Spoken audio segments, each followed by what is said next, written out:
Hi, everyone. Welcome to Humane Voices, the official podcast of the Humane Society of the United States. Carrie and Austin here on another episode talking about how we're working to help animals in need where regular care is not necessarily available or affordable. So we're joined today by a very special guest, Wendy Wojak, Senior Director of the Rural Area Veterinary Services, RAVS. Thanks again for sitting down to chat with us today, Wendy. We're really glad that you're here. I'm excited to talk about the program. We're excited to have you, and we're really saying that like we mean it this time. She is very special guest. Yes, Carrie. I just want to note before we get into this, like for those of you who have noticed like how excellent a radio voice Austin has, like just so you know, when he's not on speaker, he sounds like a tiny squeaky, like it's sort of like the smell of helium. This is just a voice he puts on just for this podcast. Just so you know that it's a little insight into our technique here. That's only for the bonus content. That's right. Yeah. I turn off all the modulation. Do it later. Yeah, exactly. Yeah. But okay, so we digress. Wendy, let's start with the basics here. Can you tell us what is RAVS? Sure. So RAVS is, as you mentioned, the Rural Area Veterinary Services Program. And our goal is to expand access to veterinary care in underserved rural communities where regular veterinary care tends to be either very limited or non-existent in many cases, generally due to both poverty and geographic isolation. And so for many of our communities, poverty is a big issue and affordability of care is an issue, but also there may not be a veterinary clinic for an hour's drive away due to the rural nature and the small communities that we work in. I remember experiencing this when I went out. I can't remember when, Wendy, please tell me if I think RAVS probably does some work out in this area, but I remember years ago when I went out to Arizona and we were doing some work in Havasu Canyon. And at some point, out in the West, like I think us East Coasters sort of forget like what distances in the West are really like. I mean, the sort of isolation is really astounding at times. It reminded me of, driving through Central Australia where you would see signs that are like, next service is 250 miles, right? It's like the sort of, distances between places, just like they're an entirely other way of thinking. Yeah. It's very, most of our work right now is on Native American reservations throughout the Western US. Mm-hmm. And so we work throughout Arizona and Washington and the Dakotas. And you can drive for hours and hours without running into another human or another town. Yeah, absolutely. So when you're reaching out to these different individuals in the reservations, how do you work to schedule those? I'm sure that the relationship between you and the different communities are very important for your work. Yeah, so right now we work with about a dozen Native nations, and wow. At each of those locations, we have very long-standing relationships. In most of these communities, we have worked with the community for sometimes a decade or more.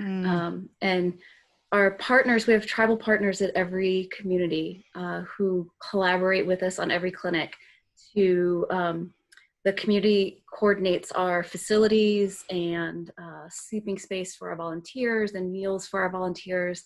They do all of the local outreach and advertising, and sort of help facilitate our logistics on the ground.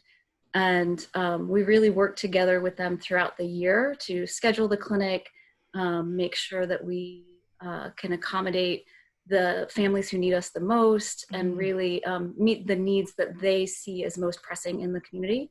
So those relationships are really important, and the work can't really happen without that. Yeah, Wendy, I'm really curious about that. Like that's something that's really, so how long have you been with the program now? Long time. I like to tell people I've been here since the dawn of history, since around Stonehenge. So about 17 years now. 17 years. Okay. Yeah. So you would have been around like when we first started establishing some of these relationships with these communities. And so one of the things I wanted to ask you about is like, And part of the reason I'm thinking about this, because we've talked a lot, and I think we've had on the program before, our team from the Pets for Life team. And there's some really interesting sort of overlaps, I think, even though largely Pets for Life works in urban areas and y'all are like the exact opposite. You're out in the far wild yonders. And so, but one of the things I was really curious about, like when you're talking about how long we've been in these particular communities, what strikes me, and please tell me if I'm wrong about this, but I'd love to hear your thoughts, is with when you're working with Native nations, I would think that there's just like sort of a history of kind of people not showing up and kind of a sense of betrayal at times that would make sort of becoming a trusted figure and being a really sort of consistent presence really critical to the work. Yeah, I think it's true in any community, particularly any underserved community. The communities that we work in, and we've throughout RAVS history have worked in all sorts of rural communities. And the issues in many cases are very much the same around systemic poverty, rooted in historical oppression and policies that have created the need that exists in many of the communities. And those issues are going to take, they're not quick. We're not going to solve them with a couple of visits to a community and a couple of spay-neuter, clinics here and there. They took generations to create, and they're going to take a long time and a lot of work and relationship building to solve. And so when we start working with the community, we really commit to being there for the long haul. And clearly, if you've been to some of them for over a decade, that's amazing. Yeah, and really commit to working with them through, the years and years it's going to take to eventually have more sustainable local services year-round versus periodic visits. So can you give us a view of what an actual clinic looks like? What do the days look like? What is the staff made up of? Yeah, and what are all the services you guys are providing in these cases? Yeah.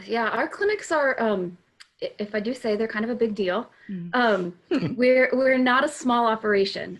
So one of the important things about our program is that in addition to providing direct care, we are a field teaching program. And so equally important to us is providing care now that addresses immediate suffering and the needs that animals in these communities have, but also looking forward to engaging veterinary students and veterinary professionals in creating the solutions that we need moving forward. Great. Yeah. And in order to do that, the veterinary professionals and students need to have both skills, the clinical skills to provide care in, let's say, resource limited situations, and sort of the inspiration to do so. So that fact that we're a teaching clinic impacts how our clinics operate and what our teams look like. And our teams are somewhere around 40 or 45 people.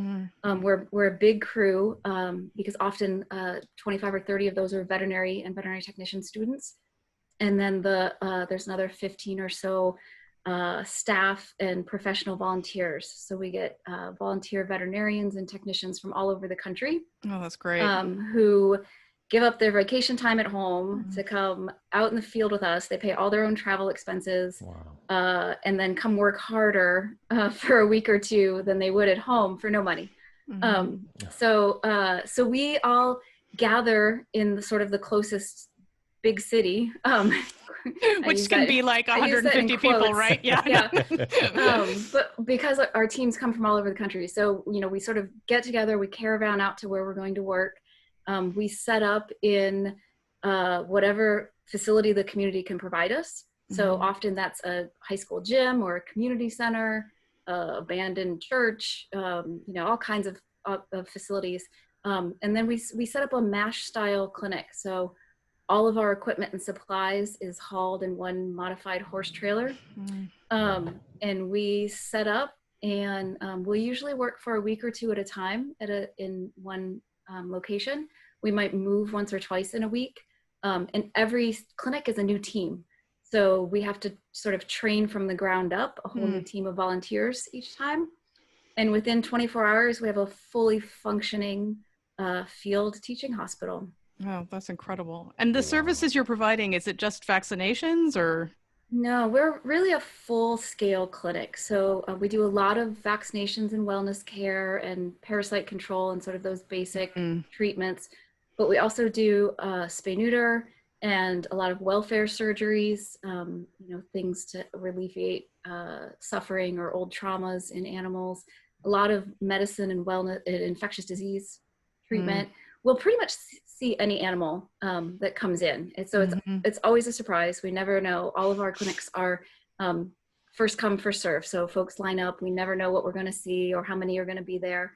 And we are able to provide essentially any service we can. Wow, that's amazing. We have. Yeah. So just out of curiosity, like when you say you never know what's going to turn up, can you give us a couple of like examples of like surprising things you've seen over the years? We've seen pretty much everything, in every species. We focus on dogs or cats, but we've treated goats and guinea pigs and lizards and pigeons and, sort of anything that any animal someone might be caring for. A goose, I remember a goose one time. And geese are so friendly too. How was that? It was a very polite patient. I'm sure. Wow. Well, Grey's Anatomy, step aside. This is the show that we need to watch. Goose Anatomy. Exactly. But for pets, that's absolutely wonderful. And talk about the stories of different things. And because you live in or you're working in such a remote area, and we can get some of these photos of RAVS Clinic on our YouTube channel once that goes live too. But since they're so remote, Wendy, and you haul all of the equipment in the trailer, do you always have the equipment that you need if you don't know what you're seeing on a day-to-day basis? Yeah, well, over the years, we've gotten quite adept at our inventory management. It's quite a logistics operation, but it's always a surprise. And one of the real hallmarks of field work is ingenuity. It's not uncommon. In most of the facilities we work, we have running water and electricity, but sometimes it doesn't always work reliably, and you're in the middle of a surgery day and the power goes out and there's, students standing on chairs behind surgery tables with headlamps so that we can finish the day. And, we get creative pretty much on a daily basis. And it's one of the things we share with our clients is that folks who live every day in situations in which resources aren't available are very good at getting creative to find the care for their animals. And, whether it's how they get the animals to the clinic or what they do to set up to provide nursing care after the clinic, our students get a chance really to learn a lot about creativity and ingenuity in care from our clients, actually. Wow. I imagine, so I know you said that you get folks from all over the country, but have they, most of the people who are coming to work with you, have they been in situations like this before? Are the sort of circumstances that folks are living and working in like a surprise to them? Like, how do they experience it for the first time? Yeah, it's really variable. A lot of our volunteers are returners, so they get hooked and they come back to this every year, and they have friends in the community now that they see every year. But for a lot of our students and volunteers, this really is their first time interacting and working close in a community that is dealing with this level of poverty day to day. And it really is a level of poverty that is large scale and deep enough that most folks, I think, don't even don't imagine exists in our country. Families who live in the middle of the Dakotas in the middle of winter without reliable heat, without running water, without reliable power, things that we often take for granted. And so it's often a little bit of a wake-up call. And, part of the experience is that wake-up call of saying, there's a need out there, and that our volunteers are going to have a lot of power in the veterinary profession and the animal welfare world as they move into their careers, and they're the ones who can help create a different story. Right. It seems like they would become really great sort of change advocates. I mean, do you see that happening with the people who have made this trip, like in terms of how it influences their careers and what they do next? Definitely. Sometimes it's a like dramatic light bulb moment.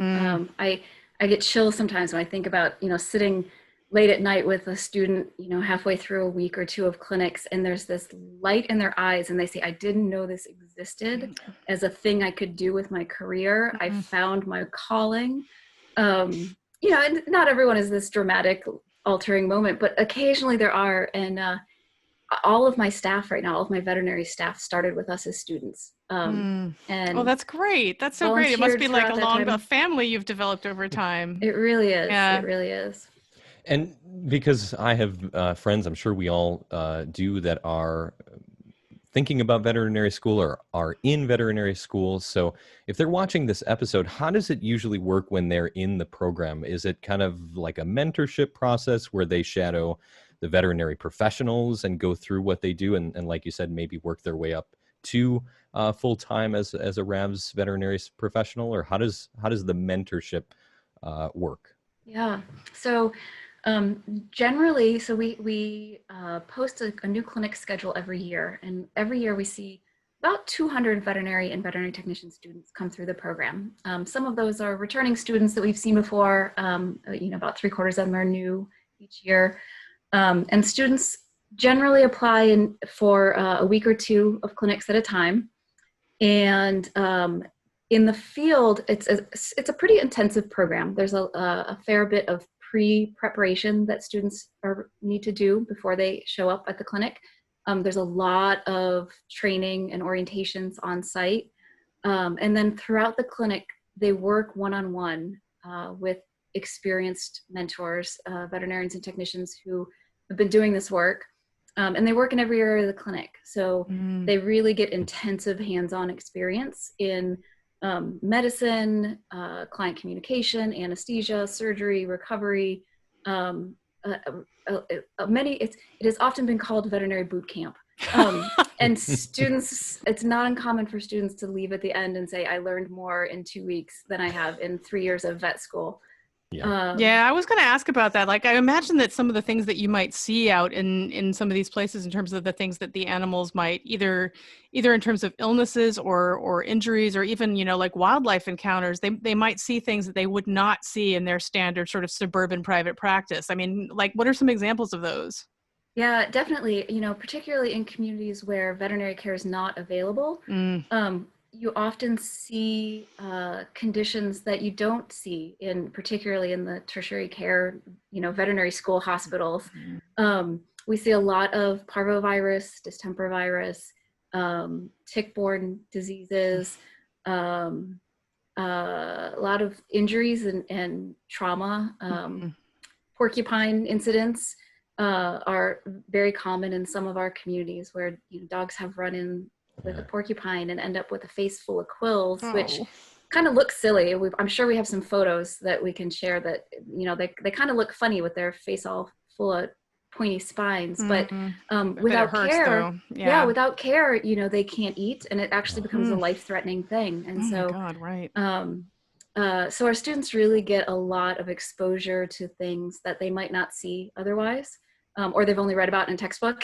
And they get really hands-on knowledge that will carry them. I've had students, alumni, who contact me years later when they're in practice somewhere and they see something that they saw as a student, and they'll call me and say, oh, I was the only person in my practice who knew what to do because of this clinic I did 8 years ago. Wow, that's great. Way to put theory to practice. Absolutely.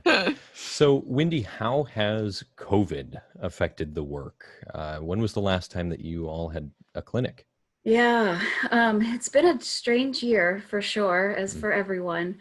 And we were sort of just about to head out into our summer clinic season last year, when all of the community lockdowns and travel restrictions and things hit. And so we had to shift last spring pretty quickly from being ready. I literally had a team ready to leave that weekend for a clinic, and we had to pull them all back. And to shifting to sort of emergency response mode, and really adapting to help our communities meet needs remotely. So we've spent a lot of time this last year getting donated pet food and animal care supplies distributed, hundreds of thousands of pounds of food and supplies out, and put together a training program for the local animal control and public health folks to be able to provide some basic vaccination services and things, and training them remotely to do that. And then facilitating some care via various grants and things. So it's been a different approach for us, but it's also been an interesting opportunity to do a little bit more community support work and develop some local logistics that I think once we get back in the field, which we're all very anxious to do, we'll really have some new foundations to work from locally as well, which is exciting. So if I'm not a vet student, you had a lot of great resources, or a veterinary professional. How can I still help or get involved if I still wanted to volunteer or otherwise? Yeah, so all of RAVS programs are entirely donor funded. So we're always looking for supporters who want to contribute to the work in that way. And then volunteering is always an option, even for folks who aren't veterinary professionals. On each of our clinics, we have a couple of lay volunteers who are just folks who want to work hard and come out and support the cause and help with various aspects of the clinic in intake and sort of keep the clinic flowing. And it's an amazing experience for folks who are really interested in animal care and expanding access in communities. Mm. And we're fun. Fantastic. We have fun here. Yeah. So Wendy, one of the things I'm curious about is, like, when you're out working in these rural communities that they're so far away from everything, I'm assuming that all of you guys are staying in like the swankiest hotel around, right? It's a Four Seasons. Yeah, definitely. No, this is far from a cushy gig. And it's one of the things that we really make clear to our volunteers before they come. We work very long days, 14, 15 hours a day, sun up to way past dark. Very often don't even get to see the town, in all kinds of conditions, outside, inside, heat, bugs, snow. And our volunteers all camp out, either in tents, sometimes on the floor of the clinic building, occasionally in dorms, school dorms, which are very luxurious with real beds of a sort. If we have a shower, it's like 4-star accommodations. Amazing. Yeah. I remember last time I went out in the field and out in the West, I slept on the floor of a closet with 6 cowboys outside. Yeah. It was great. Yeah. It's not a cushy gig, but we try to, it's important to us to be able to put resources where it matters most. And so, a sleeping bag in the corner of the gym is cozy as anything. Yeah, totally. How do the sort of students react to sort of their experiences during the week? I mean, like, it must be, exhausting. Yeah, the experience for everyone is it's intense. We're working very hard. It's challenging. It's physically challenging, and mentally and emotionally challenging. You're going to see a lot of suffering and a lot of joy, a lot of amazing bonds.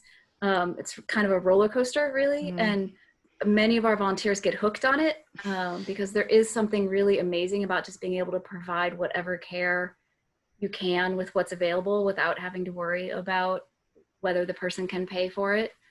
Just knowing that we can do the best possible for each animal that comes in. And really the teamwork is a thing that many folks find a little bit addictive. We have these amazing ability to pull together a team of folks who 3 days ago didn't know each other, and now can work in ways that get amazing things done. And so I think that experience is both super rewarding, super challenging. All of us who've been in the field for a couple of weeks at some point say, why am I doing this again? My body hurts, I'm tired. And then the next day we wake up and say, oh my God, let's do this again. So it takes a little bit of a special person to love this work. And what a bond and family you create after this experience. Yeah, the relationships very often last a lifetime. You know, the mentorship relationships and the volunteer relationships, and even those with clients and community members. Yeah, totally. We see once a year. That's great. Wonderful. All right. Wendy Wojak, Senior Director of the Rural Area Veterinary Services, or RAVS, program here at the Humane Society of the United States. That's all we have for today's show. To find out more how we're working with communities to help animals in need where regular care might not be available or affordable, head to humanesociety.org for more info. Thank you so much for tuning in, and we'll see you next time on Humane Voices.